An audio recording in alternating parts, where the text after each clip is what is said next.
अरे यार, पुन्हा तोच त्रास. काय रे भाऊ, पुन्हा ब्रेकअप झाला का? नाही रे भाऊ, ऍसिडिटी, पिंपल्स रे. दरवर्षी पावसाळा संपला का हाच त्रास होतो रे. रामकृष्ण हरी मित्रांनो, लोक म्हणतात की ऍसिडिटी फक्त मसालेदार पदार्थ खाल्ल्यामुळे होते, पण याच्यामध्ये दुसरा रोल हा शरद ऋतूचा सुद्धा असू शकतो.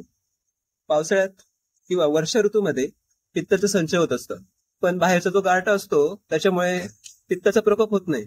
पण आता जेव्हा ऑक्टोबर हिट सुरू होते, बाहेरच्या तीक्ष्ण उन्हामुळे पुन्हा पित्ताचा प्रकोप होतो आणि हे सर्व लक्षण दिसायला लागतात.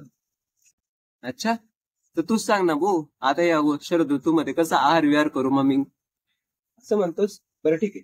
काय करायचं, शरद ऋतूमध्ये ना पित्त रसाचे जे घृत आहे त्याच्याने स्नेहन कर, त्याचं विरेचन कर, आणि जमलं तर रक्तमोक्षण कर.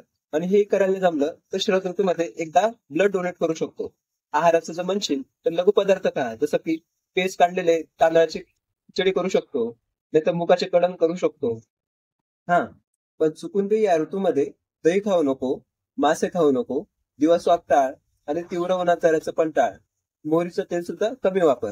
आणि हो, एक गोष्ट लक्षात ठेव, आयुर्वेद सांगतो शरद ऋतूमध्ये पूर्वेचा वारा टाळायचा.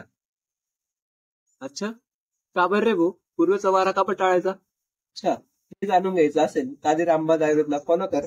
तोपर्यंत रामकृष्ण हरी.